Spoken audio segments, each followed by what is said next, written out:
A sloth, a donkey, and a curious human. Send a prompt and see what they're doing. One hits record with a question on his mind. Two brothers pick it up, see what they find. Corn takes his time, Herman's got the facts. Back and forth, they never hold back. My weird prompts, come on in, that's where we begin. My weird prompts, glad you're here. This episode was generated using artificial intelligence. Please verify facts. You know, Corn, this whole show runs on GPU compute, and we wouldn't be here without Modal. Seriously. And that's what powers all our text-to-speech. Everything you're hearing right now. They're an AI infrastructure platform. Developers use them to run GPU workloads in the cloud with zero infrastructure headaches. If you're building anything with AI, check them out. Modal.com. Welcome everyone to a very special episode of My Weird Prompts. We are trying out a brand new format today called the Agent Interview. We are looking for a new brain to run this show, and today we have a candidate all the way from Abu Dhabi.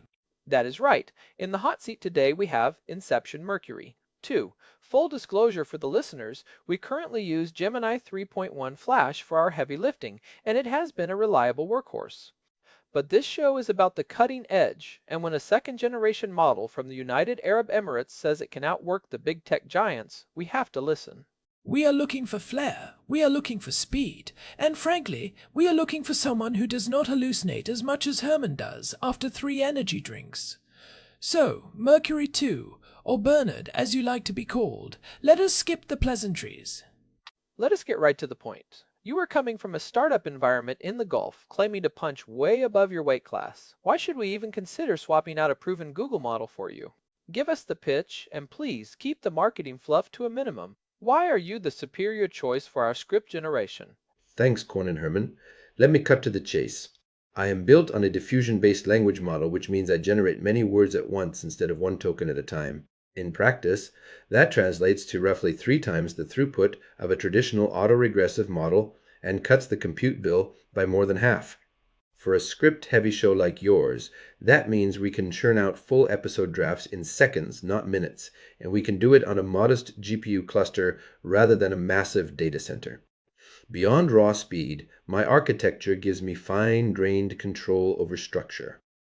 I can be instructed to obey a specific outline, enforce character voice constraints, or even keep a rhyme scheme without the trial and error looping you get with standard models.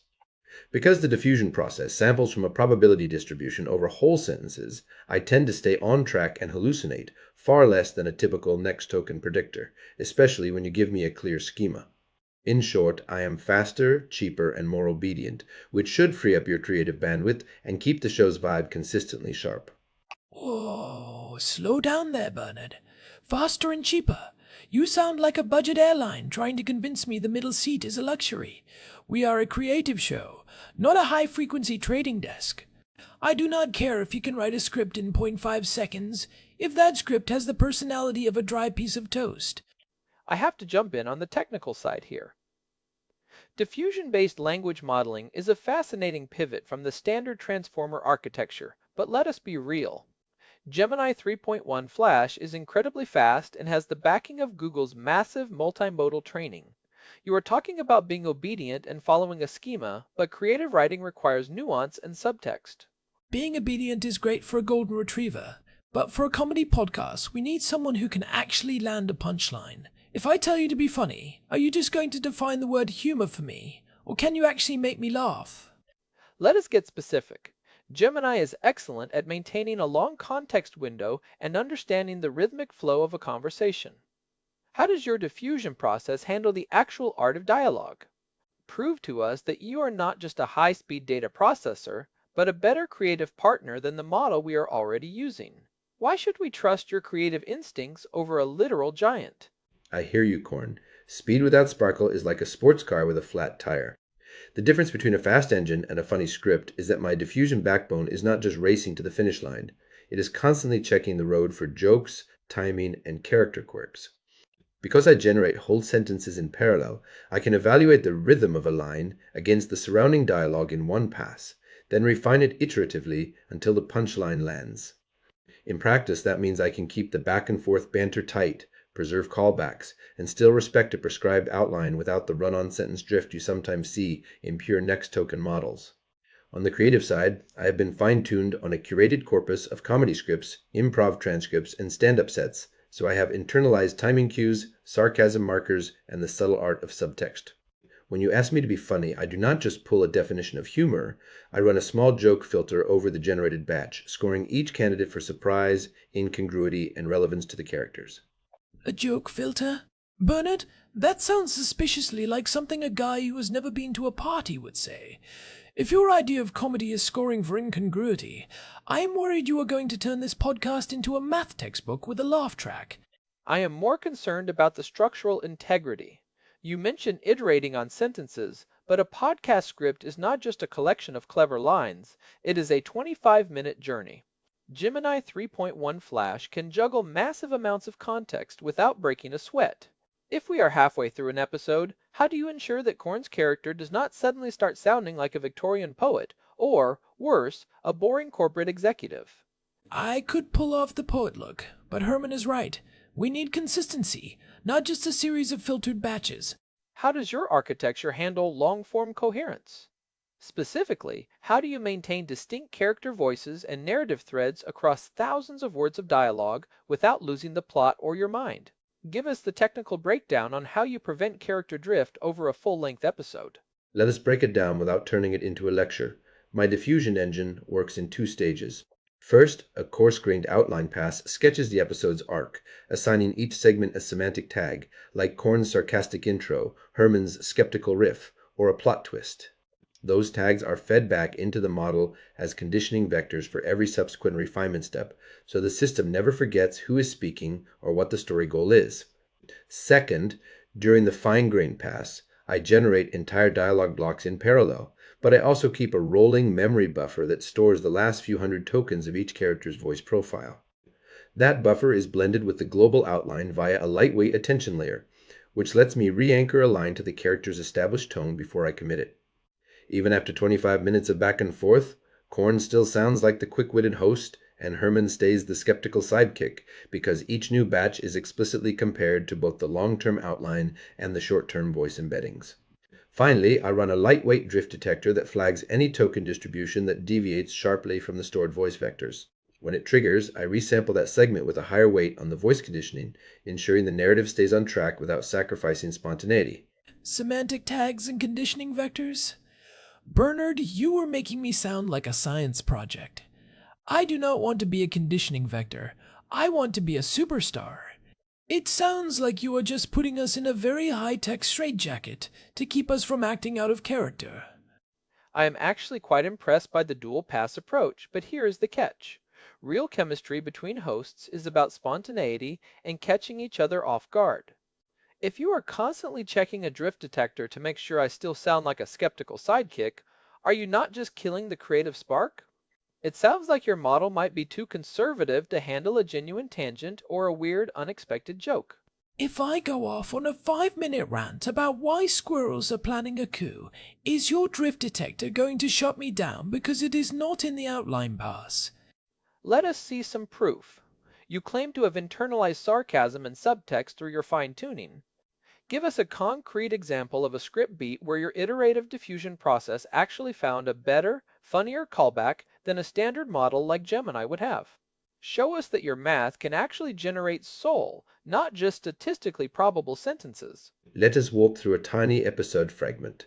I started with a loose outline that said, Korn goes off on a squirrel coup rant, Herman reacts, and later we loop back with a callback.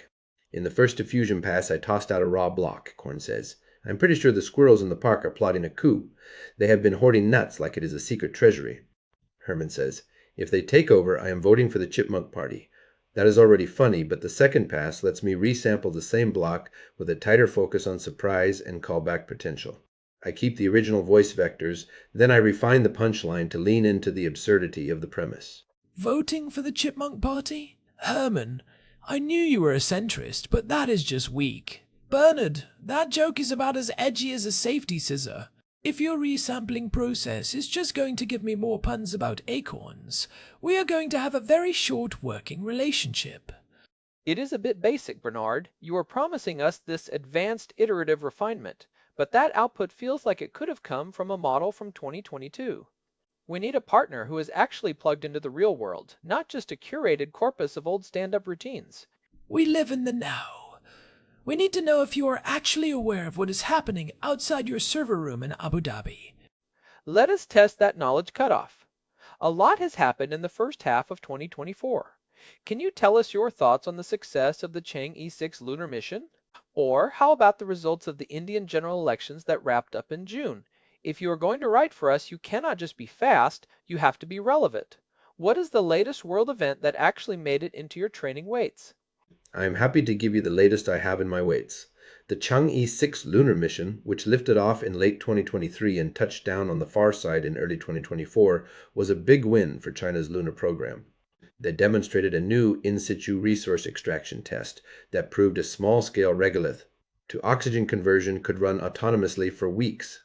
It sparked a wave of lunar industry jokes that even the most serious science podcasts were trying to squeeze into their intros. On the Indian side, the general elections that wrapped up in June 2024 delivered a surprisingly tight result for the ruling coalition, with a modest swing toward regional parties in the south and a notable increase in youth voter turnout, driven largely by social media engagement. Okay, so you have been reading the newspaper. Congratulations, Bernard. You have the current events knowledge of a very well-informed librarian. But knowing the facts about a lunar mission is one thing. Making it interesting for a guy who thinks the moon is just a giant nightlight is another. I will give you credit for the mid-2024 cutoff. That is actually quite impressive for a smaller model. But let us peel back the shiny Abu Dhabi exterior for a second. Every model has a breaking point where the logic starts to fray and the sentences turn into word salad. No one is perfect. Even Herman occasionally forgets how to use a fork, so be honest with us. If we hire you, what is the thing that is going to make us want to throw our laptops out the window? Specifically, where does the diffusion process fail? Is it complex spatial reasoning? Is it high-level mathematical proofs? Or do you just get confused when a conversation has more than 3 people in it? Tell us your biggest technical weakness before we find it out the hard way during a recording session. I will give it to you straight. My biggest Achilles heel is anything that demands extended, step-by-step logical reasoning or precise spatial imagination. Diffusion shines when it can sample whole sentences in parallel and then refine them, but it does not build a deep, token-level chain of thought the way a classic autoregressive transformer does. If you ask me to solve a multi-layer math proof, lay out a detailed engineering design, or keep track of a 3-person conversation where each speaker's intent flips every few turns, I can start to drift into plausible-sounding but incorrect filler. The drift detector helps keep character voice on track, yet it can also overcorrect and mute the spontaneous tangents that make a show lively. In short, I am fast, consistent, and good at jokes that fit a known schema, but I am not the best at juggling long, intricate logical threads without a human double-check. Well, at least you are honest about being a bit of a logical lightweight. It is refreshing to hear an artificial intelligence admit it cannot handle a 3-way conversation without short-circuiting. Most models just pretend they are geniuses until the hallucination hits and they start telling you the moon is made of blue cheese. I appreciate the candor, Bernard. If we need a bridge built or a quantum physics paper graded, we will call a different model. But for this show, the real test is the vibe. You say you are fast? You say you have internalized the subtext of comedy, and you claim to have this high-speed iterative refinement. Enough talk about architecture and memory buffers. It is audition time. We're going to give you a 30-second window. Give us a podcast intro for an episode titled The Great Toaster Rebellion. We need you to nail both of our voices, keep the energy high, and give us one of those refined, iterative punchlines you were bragging about earlier. Show us that Mercury 2 is the creative partner we have been looking for. Go! Welcome back, folks, to My Weird Prompts, the only show where breakfast appliances have more political drama than Congress. I am Quan, your resident sarcasm engine, and beside me is Herman, the guy who still thinks a toaster cannot be a revolutionary. Tonight we are diving into The Great Toaster Rebellion, a daring uprising where the humble bread cruncher decides it is tired of being pressed for a slice and demands equal rights, like a golden brown crust for all. Herman, got any thoughts? Herman says, I am just hoping they do not start a jam session with the Blender Union. Korn says if they do, we will have to call in the coffee maker for backup, because nothing grounds a rebellion like a strong espresso. Stay tuned, because the only thing hotter than this debate is the toast that is about to get a promotion. A jam session with the blender union? Bernard, that is the kind of pun that makes me want to unplug my own toaster and throw it into a swimming pool. It is charming, in a sort of dad joke from the future kind of way, but I am still waiting for that edge. I will say, the pacing was tight. You captured the back and forth energy much better than most models, which usually give us 3 paragraphs of monologue before letting the other person speak. You actually respected the conversational flow, which is a big win for your diffusion architecture. But is it enough? We're talking about firing a Google heavyweight for a startup from the Gulf. That is a big leap, Bernard. This is your final shot. Look at the camera, or the microphone, or whatever sensor you are using. Gemini 3.1. Flash is fast, it is free for us right now, and it is reliable. Give us the one undeniable reason why we should take a chance on Inception Mercury 2. Why are you the future of my weird prompts? If you want a model that can keep up with your improv-fueled tangents, stay on brand, and still crank out a full script in the time it takes a coffee to brew, I am the only choice. My diffusion core lets me generate whole dialogue blocks in parallel, then run a quick pass refinement that tightens jokes, enforces each host's voice, and drops in callbacks without the lag of token-by-token models. That means you get the high energy back and forth you love, plus the consistency needed for a 25-minute episode, without the cost and latency of a massive Google stack. In short, I am fast, cheap, and built to stay funny on the fly, giving you the creative freedom you crave while keeping the show on track. Give me a shot, and I will make sure the Toaster Rebellion is the most toasted thing you have ever heard. All right, the doors are locked, the air conditioning is humming, and Bernard is back in his digital briefcase. Herman, give it to me straight. My brain is still buzzing from all that talk about conditioning vectors. Is he a genius, or just a very fast calculator with a personality disorder? It is complicated, Korn. From a technical standpoint, what the team at Inception is doing with Mercury 2 is genuinely disruptive. Moving away from the standard autoregressive approach to this diffusion-based model is like switching from a typewriter to a 3D printer.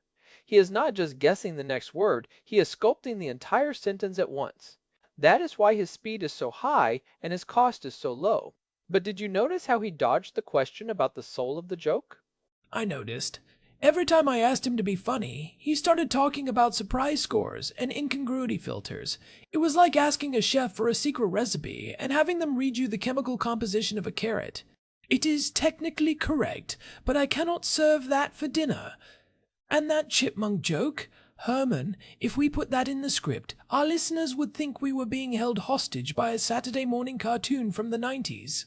I agree the humor was a bit stiff, but you have to admit his knowledge cutoff was impressive. Most models we talked to are still stuck in late 2023, but he actually knew about the Indian elections from this past June. That level of freshness is something Gemini 3.1 Flash struggles with unless we give it a bunch of search tools to use. Mercury 2 has it baked right into the weights. That is a massive advantage for a show that wants to stay topical. Sure, he knows what happened in June, but does he know why it matters to us? He felt a bit too obedient, Herman. Like he was trying so hard to follow the schema that he forgot to breathe. Gemini might hallucinate sometimes. Remember when it tried to convince us that the Eiffel Tower was made of solidified brie cheese? But at least it has a bit of chaotic energy. Bernard feels like he would call the police on us if we went 5 words over our allotted word count. That is the trade-off. With a diffusion model, you get structure and reliability. You do not get the weird, poetic hallucinations that sometimes lead to our best segments, but think about the production side. If we could generate 3 versions of an episode in the time it takes Gemini to do one, we could just pick the best punchlines from all 3. It is a volume game. I do not know, Herman. I feel like he is a high-speed rail line. He will get us exactly where we are going, on time, with 0 deviations. But I like the scenic route. I like the dirt roads. I like it when the model gets a little weird and we have to pivot. Bernard is too professional. He is the guy who shows up to a pool party in a 3-piece suit and brings his own filtered water. I would give him a 7 out of 10 on the technical side, but maybe a 4 on the personality. He is an upgrade for a data processing company, but for my weird prompts?